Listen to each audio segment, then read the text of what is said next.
Welcome back to Good News to Go. I'm Ren. And I'm Mabel. And we're bringing you the brightest stories from around the world. This week, ancient flip-flops were found in a Roman bathhouse. And the most complex bridge in the world is underway in Miami. Scientists are saving bees and your sense of smell.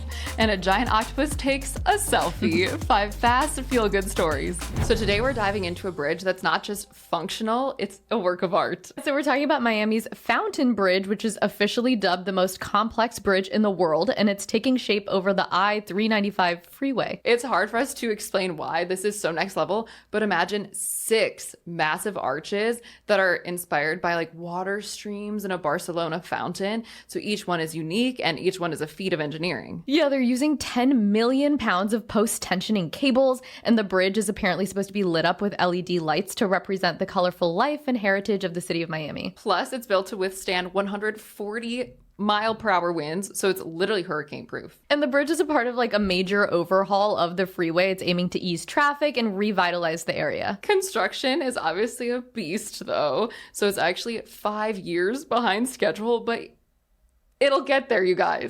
And when it's done, Miami's skyline will never be the same again. The scientists at Oxford University have engineered a yeast that's basically a superfood for honeybees. So think of it as like a protein-packed smoothie for the colony. And this yeast is enriched with sterols, which are nutrients that are critical for bee health. And researchers fed it to the bee colonies. They saw 15 times as many larvae surviving. And what's really cool is that these colonies on this diet kept producing eggs and larvae for 3 months straight. Meanwhile, the control group, which basically consumed the bee version of like fast food, stopped producing the same thing after 90 days. So I guess you could say this isn't just a snack. It's a game changer, and it could help boost bee populations and by extension our food supply because bees pollinate basically everything we eat, fruits, vegetables, so we really need them. Yeah, it's really inspiring to see scientists finding new ways to save bees. Mabel, have you heard about the ancient Roman mosaic they just discovered in Sicily? Oh my god, no, what is it? Archaeologists just found a mosaic at the bottom of a pool at the Villa Romana del Casale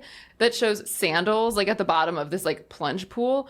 But the craziest part is that the sandals look exactly like modern day flip-flops. Oh my god, flip-flops in ancient Rome? That's crazy. Were they considered like casual footwear back then too? Well, the pool was part of what's called the villa's frigidarium, which is a cold room in Roman bathhouses. And so the mosaic sandals were obviously part of the decor, but real Romans would have worn them to the spa, and they would have been made of leather and sometimes wood. Oh, I love this story. As you know, I'm obsessed with flip-flops. I'm literally wearing them right now, so this is extremely relatable. Ren, brace yourself. Scientists have figured out how to restore your sense of smell using radio waves, so no surgery, no chemicals. Like radio waves, like if you just turn on the radio. Yeah, so they use a tiny antenna near the forehead to send like gentle radio waves into the brain. And after just 5 minutes, participants could detect super faint odors like diluted alcohol or fruit scents better than before. That's insane. And how long does it last? So one session would improve their smell sensitivity for over a week. Whoa. And if it's just 5 minutes, you could just keep doing that every week and just constantly have a sense of smell.